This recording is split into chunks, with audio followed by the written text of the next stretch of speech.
Ny mofinaina isan'andro atolotry ny mpitandrina rakotina valina maoly.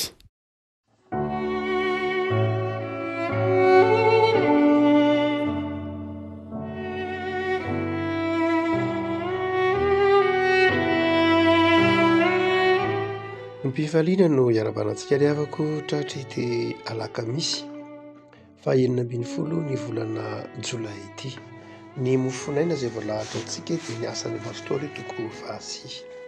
Asan'ny apôstôly toko fahasivy dia ny 10 ka hatramin'ny 10. Asan'ny apôstôly toko fahasivy dia ny 10 ka hatramin'ny 10. Vakina amin'ny anaran'i Jesosy. Ary nisy mpianatra anankiray tany Damaskosy atao hoe Ananiasy.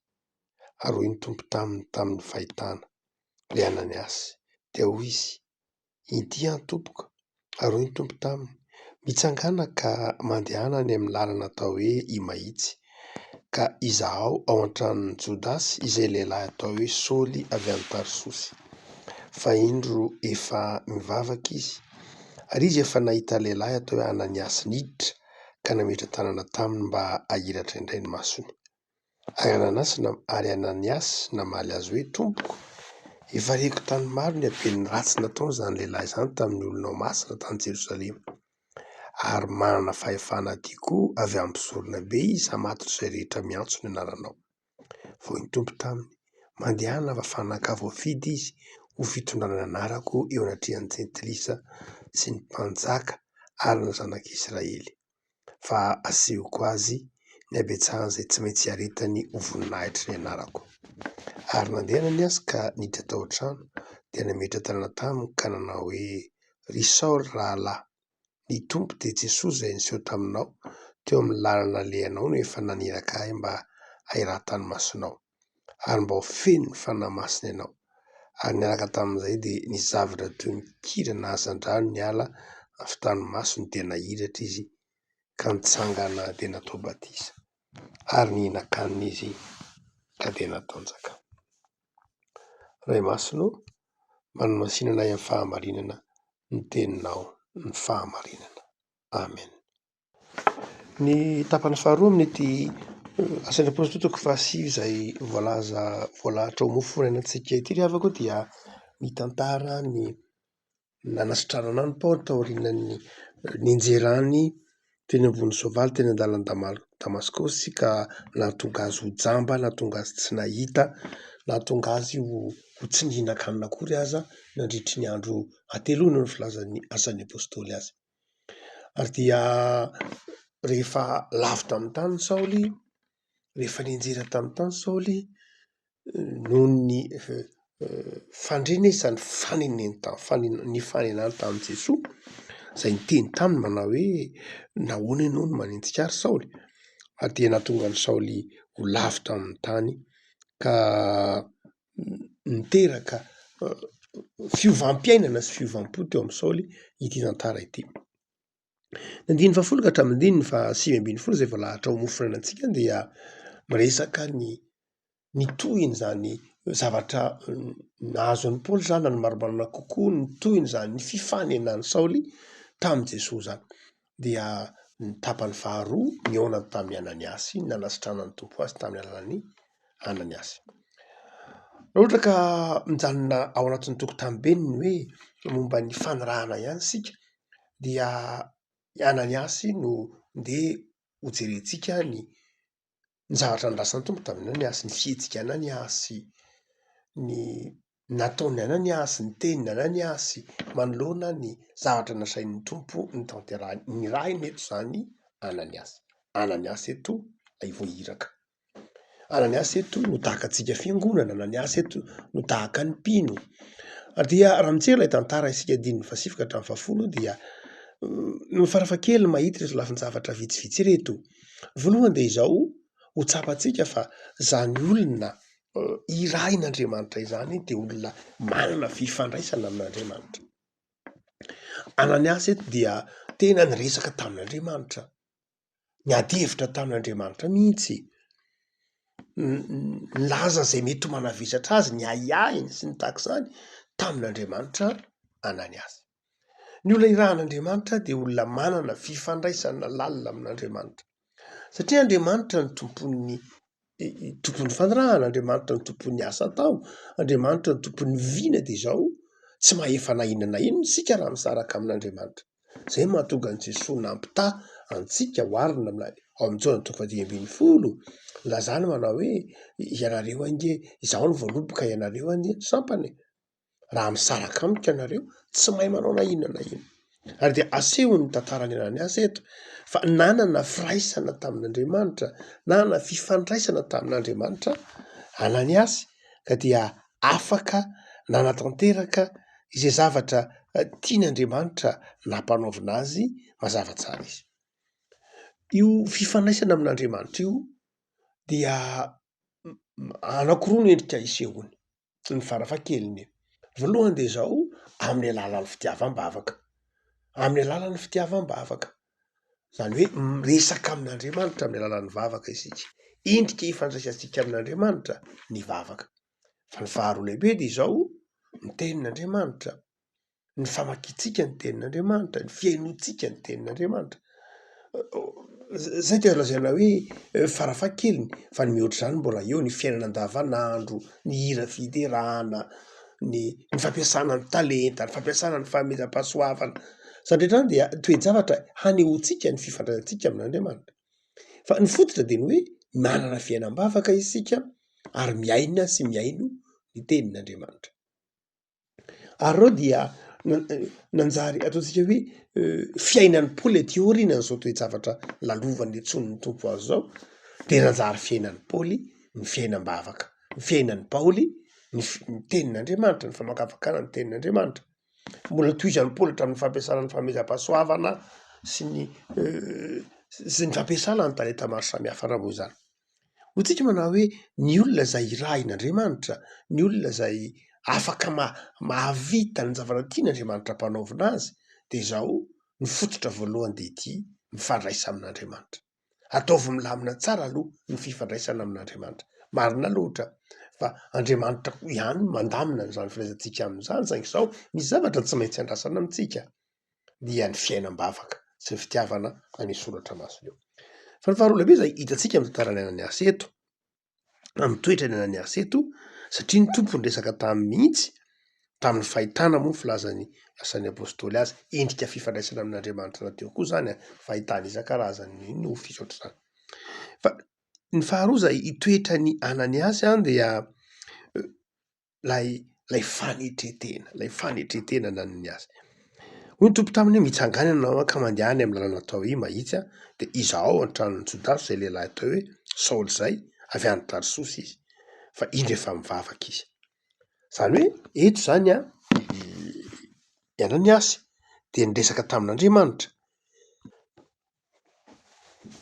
Dia rehefa resaka tamin'Andriamanitra izy de niraha ny tompo manontany hoe mandany ianao makany mandeha mamangy, mandany ianao mijery any amin'ny tokantranon'ny Jodasy, tsy Jodasy Iskariota akory io, fa dia hitanao ao Saoly. Dia hitanao ao i Saoly, ary rehefa hitanao ao Saoly dia ampaherezo izy. Raha zay no azo ilazana azy, ampaherezo izy fa efa fanaka voafidy, zay moa ry amin'ny andininy ambany ery. Ao le toetra mankatoana na Ananiasy, ao le toetra mankatoa hoe mandehany ianao, fa mialoha zay dia le toetra ny Ananiasy hoe mandehany ianao manatona. I Ananiasy mihitsy no handeha manatona any Saoly ao amin'ny tranon'ny Jodasy. Tsy i Saoly akory no entin'ny olona nanatona ny Ananiasy, fa i Ananiasy no nanatona ny Saoly zay ao anatin'lay fahavoazana, ao anatin'lay fahalemena. Azay toetra zay dia toetra andrasana amin'ny mpanompon'Andriamanitra tahaka anao. Izay toetra izay manatona an'Andriamanitra, manatona ireo sahirana zay. Ny olona manana fifandraisana amin'Andriamanitra, irahin'Andriamanitra de zao olona manana fanetretena. Ka izy indray no manatona, izy indray no manakaiky, izy indray no mitondra vahaolana. Tsy mikopa-dama zamany hoe avia ty fa raha ny tompo hanasitrana anao, na manatona ty fa zany raha ny tompo hamonjy anao, hampahery anao, fa nanatona mihitsy Ananiasy, nanatona any Saoly, satria Saoly mila vonjy, izay toetra hitao mantompo atsika izay hanatona ireo mila vonjy, hanatona ireo mila famonjena zay dia tena toetra takina mihitsy amin'ny kristianina, toetra takina amin'ny fiangonana izay toetran' Jesoa, toetran'Andriamanitra. Andriamanitra no nanatona atsika satria tsika mila vonjy, Andriamanitra no nanakaiky atsika satria tsika nitrapa-oriana, Andriamanitra nitafy nofo mihitsy tamin'ny alalan'i Jesoa satria isika no mila famonjena sy fitiavana. No zany dia toetran'Andriamanitra mihitsy no tiany tompo toetra ny Ananiasy ary tiany tompo toetra tsika mihitsy.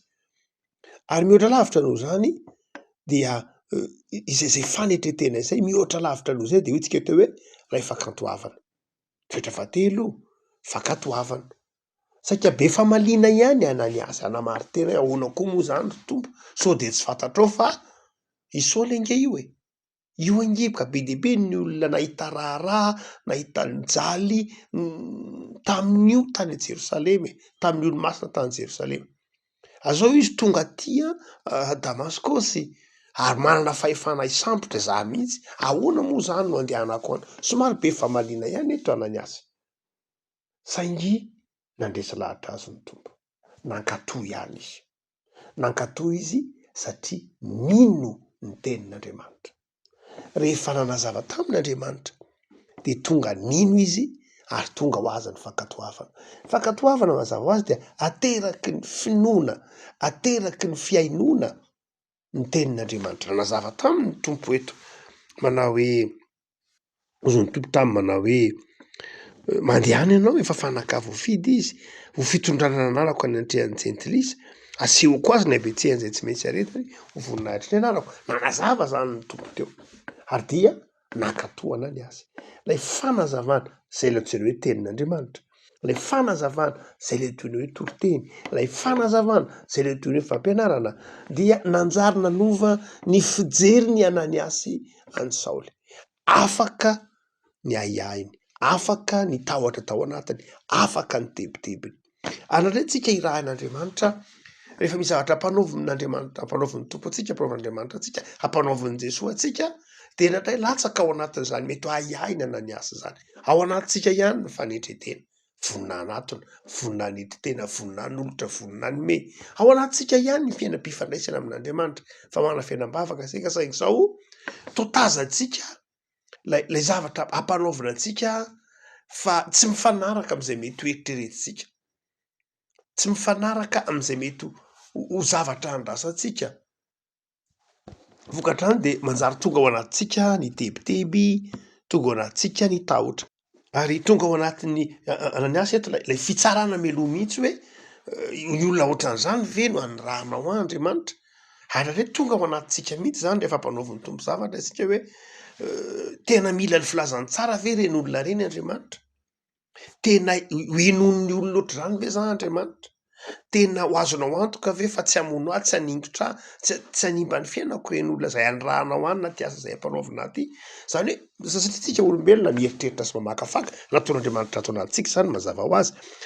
Ary dia manjary rehefa miasa isika na rehefa irahin'ny tompo isika dia tonga ao anatintsika ny fomba fijery isan-karazany satria mieritreritra ny tenantsika isika. Dia rehefa mihaino ny tenin'Andriamanitra kosa nefa isika, rehefa mihaino ny fampianarana kosa nefa isika, dia foana miala zay ahiahy. Hatray mahatonga ny hoe ny tsy fahampian'ny olona ny fiainona ny tenin'Andriamanitra, ny tsy fahampian'ny fiainona ny tenin'Andriamanitra, ny fahabangan'ny fiainona ny tenin'Andriamanitra no mahatonga ny olona tavela ao anatin'ny tahotra sy ny ahiahy. Tahotra ny tsy ahomby, tahotra ny tsy ahavita, tahotra no voailika, tahotra no voaenjika, ny tahotra no vonoana, tahotra no isan-karazany ny tahotra ao anatintsika rehefa irahin'Andriamanitra. Fa ny vahaolana dia izao, ny tenin'Andriamanitra ihany. Andriamanitra ihany no mampahery antsika amin'ny tenin'Andriamanitra. Ary raha ohatra ka tojo zavatra na tojo olona ianao na tojo mpanompon'Andriamanitra, mety mandalo zany toe-javatra hoe mandalo tahotra, tebiteby, tsy mahatoky tena, be famaliana, te hanamary tena, dia izao ny tenin'Andriamanitra ihany no asetra azy. Fanazavana ny tenin'Andriamanitra ho eto aminy ny tenin'Andriamanitra hazava ho aminy ny momba an' Jesosy de miova ny fomba fijeriny. Ary eto Ananiasy dia niova ny fomba fijeriny, niainga ihany izy. Hotsika manao hoe toetra ny mpanompon'Andriamanitra io, mankatoa izy, manaiky izy satria nino izy, satria niaino izy. Raha vantany vao miaino ianao, mino ianao de manaiky ianao tika. Dia iny ara fa nandeha Ananiasy, nandeha nankatoa izy. Ary ny zavatra farany ray hitantsika amin'ny toerana Ananiasy manomboka amin'ny andininy fa fito ambin'ny folo ka hatramin'ny andininy fa sivy ambin'ny folo dia lay fahalemem-panahy Ananiasy, lay fahalemem-panahy Ananiasy. Avy hatrany dia ny voambolana ny teneniny tamin'ny Saoly, ry rahalahy, ry rahalahy. Zany hoe nasehony Ananiasy fa rava lay zavatra mampisaraka azy tamin'ny Saoly, lay hoe mpanenjika senjehina, efa tsy zay intsony zao ny eo. Lay mpankahala sy ankahalaina, lay tiana sy tsy tia. Tsy zay intsony no mifanatrika eo fa rahalahy. Ary iza nanao dingana? I Ananiasy. Tsy Saoly nanao dingana fa i Ananiasy. Ary dia hoy Ananiasy tamin'ny Saoly manao hoe ry rahalahy, ny Tompo Jesosy zay niseho taminao teo amin'ny lalana lehanao no efa naniraka. Zany hoe eo zany Ananiasy naneho ny fahalemem-panahy, ary naseho ny Ananiasy ny fototra mampifandray azy ireo de Jesosy. Hoy izy manao hoe Jesosy lay niseho taminao, iny koa iny naniraka.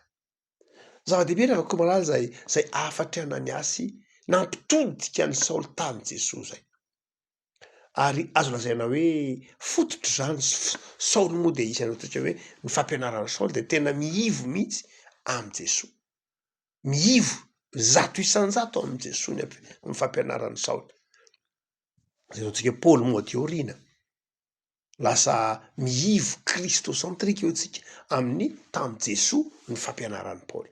Hatramin'ny fitsanganan'ny Jesosy tamin'atiny fangiry firiana, ny fampianarana, ny fahoriana dia saika miivo tamin'i Jesosy. Ary nanomboka zany eto de Ananiasy. Ananiasy eto no teny tamin'ny Saoly, manazava tsara manao hoe lay Jesosy niseho taminao iny. Lay Jesosy niseho taminao iny. Zany hoe i Ananiasy dia nanome fanazavana ny dikan'ilay zavatra nahazo an'i Saoly. Lay Saoly nenjera, lay Saoly nidraboka avy eny ambonin'ny soavaly dia nitsorony Ananiasy manao hoe fisehoan'i Jesosy taminao iny. Ary iny Jesosy niseho taminao iny koa no naniraka. Afaka zava-dehibe ny fahaizantsika na ny fahendrentsika rehefa mampahery olona. Zava-dehibe lay hoe Jesosy no entinao. Jesosy no entinao mampahery olona. Jesosy no fanazavana ny zavatra rehetra izay mitranga eo am'izany anson'Andriamanitra eo amin'ny fiainan'ilay olona zany. De eto Paoly eto Ananiasy tena nazava an'izay tamin'ny Paoly mihitsy manao hoe Jesosy naniraka. Tsy nanira-tena taty fa Jesosy naniraka. Ary io Jesosy naniraka io rehefa niseho taminao. Tsy rey mihitsy ny valitenin'ny Saoly na i Paoly amin'ity andininy ity fa dia Ananiasy no niresaka araky ny bokin'ny Asan'ny Apôstôly eto. Dia hotsika manao hoe nasehony Ananiasy azy zay fahalemem-panahy zay. Ny olona irahin'Andriamanitra de olona manana zay fahalemem-panahy zay satria manana fiainana miivo, manana fiainana miaraka am' Jesosy izy. Ary hitantsika ny toy ny teny Ananiasy ny hoe dia Anasitra de nametra tanana Ananiasy ary dia teny manao hoe naniraka ahy mba ahiratany masonao, mba ho feno ny fanahy masina ianao. Rahin'ny Tompo mba ahiratany masonao, mba ho feno ny fanahy masina ianao. Io ange azon'ny Tompo nisitranana mandrakariva na teo i Ananiasy na tsy teo i Ananiasy, azon'ny Tompo nisitranana ange io e. Fa maninona tsy maintsy teo i Ananiasy? Tsy maintsy teo i Ananiasy anapirofo amin'ny tantaran'ny olona rehetra fa zao ny zavatra ovavolombelon'ny fiovampony Saoly, ovavolombelon'ny lalana ny tondran'Andriamanitra ny Saoly, Ananiasy. ahita ny zavatra rehetra, zany hoe indraindray isika mpanompon'Andriamanitra adinontsika fa isika koa de vavolombelon'ny fiovampon'ny olona, mitantara ny zavatra tsara mba hitantarany fiovampon'ny olona. Fa indraindray moa tsika rehefa miresaka olona sanatriany vava ka misy fotoana tsy maintsy iresahana de indraindray ny ratsy no iresahantsika amin'ny olona fa tsy ny tsara. Fa i Ananiasy nentin'Andriamanitra teo amin'ny Saoly, nentin'i Jesosy teo amin'ny Saoly mihitsy, ina ny antony hitondran'ny tompo azy teo? Tsotra, mba ho vavolombelon'ny zavatra rehetra, satria haniraka ny Saoly ho apôstôlin'ny jentilisa ny tompo. Noho izany dia nilaina ny vavolombelona ny fanatrehan'ny Ananiasy. Afantsika fa ho averin'ny Paoly intelo ity tantara ity, ankoatran'ny asan'ny apôstôly de mbola ho averin'ny indroa ity tantara zay fiovampony ity. De afaka malala zava-dehibe ary ny fahalemem-panahintsika, zava-dehibe ny fahatsoram-potsika, zava-dehibe ny fahadiovam-potsika amin'ny fanatonana ny olona. Ary tsapan'ny olona zay atontsika, tsapan'ny olona zay resahantsika, izay fahalemem-panahin'i Kristy amin'ny fanatonantsika azy zay. Ary io le tenin'ny Luka tantara ataon'ny San'ny Apôstôly hoe de nametra tanana mihitsy ange Ananiasy. Zany hoe tsy nieritreretiny Ananiasy olona maloto akory, fantatry Saoly tsatra Saoly jiosy raby, fa nametra tanana tamin'ity olona jamba izay toy ny maloto i Ananiasy, dia niraisy tsy nasianana anazy fa orana mihitsy ilay hoe fahajamban'ny Saoly zay azo oharina amin'ny olona maloto, azo oharina amin'ny olona tafasaraka amin'izao tontolo zao. Nefa dia niraisiny Ananiasy, nametra tanana tamin'ny Ananiasy de nahiratra izy. De afaka malala zay fahalemem-panahy, famerenana ny Saoly amin'ny fiainana zay indray, zay fiainana vaovao zay no asehony Ananiasy ato. Raha nametra tanana tamin'izy de nahiratra ny masony. Lay nahiratra maso ao de mahazo anakoroa mihitsy, nahiratra amin'ny lafiny ataontsika hoe klinika, zany hoe lasa nahita izy, fa nahiratra koa amin'ny lafiny ara-panahy, satria manombo koa dia hoy ny filazan'ny San'ny Apôstôly de atao batisa izy, ary de hitantsika ny toy ny tantara rehetra manomboka ato amin'ny asan'ny Apôstôly tonga telo ambin'ny folo fa ho irahina ho apôstôly izy. Re afako ny olona irahin'Andriamanitra tsy hoe olona manokana manana tanjaka manokana hoe super homme akory ny olona irahan'Andriamanitra, tsy zay, fa olona tahaka anao ihany. Ary tantarain'ny Paoly, tantarainy ato anasan'ny apôstôly izao zavatra nahazo ny Saoly zao, fa mety ho isika koa nandalo tahaka ny lalan'ny Paoly, nandalo faharatsiana, nandalo zavatsarotra, nandalo fahakalana, nandalo toetra tsy mendry, nefa tena tsoin'ny tompo ho mpanompony sy rahiny. Ary mety ho isika koa na i Ananiasy, na mety ho ianao maninona montsy ianao na Ananiasy, ianao lay Ananiasy, ianao lay irahin'ny tompo, anatonareo zay mila vonjy, ampahery azy, tsy hitsara azy, hitondra ny famindrampon'ny tompo, hitondra ny fahazavantsaina ao anatin'ny olona mba hahatonga azy hatakatra ny asa izay ny rahan'ny tompo azy. Ravako malala aokary ianao ho mpanompon'Andriamanitra mahatoky, ary hitondra vaovao mahafaly anatona ny olona, ary anambara amin'ny famelan-keloka izay nomen'ny tompo azy to miazo fijaliana.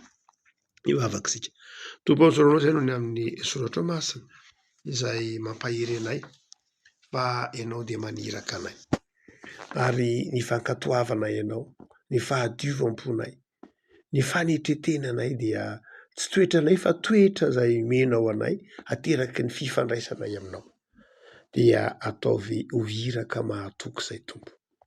Da io ara ity tontolo andronay ity, ataovy hatsapanay ny fitiavanao tompo, mamindrafo aminay mamelany elokay, raha toka mitavozavozy zay, raha tsy tanteraka, raha tsy mahefa nahiny, raha matahotra, ampahereo izay tompo mba ho hiraka mahatoky amin'ity tontolo andro ity. Jereo ny ankonanay, jereo ny tokantrano tsirairay manaraka zao mofonay zao, ta io tompo aokanjaka amin'izy ireny ny fiadanana, ny fifaliana maharitra sady madio, de manam-pianao ny ray aman-dreny, manam-pianao ny tanindrazanay malagasy isan-tokantrano, ta io re tompo malala. Dia jereo ireo marary, jereo ireo manana olana Jesosy miantoraka aminao, eno hivavaka izy ireny satria famindrampo ianao. Saotra Jesosy. Amen.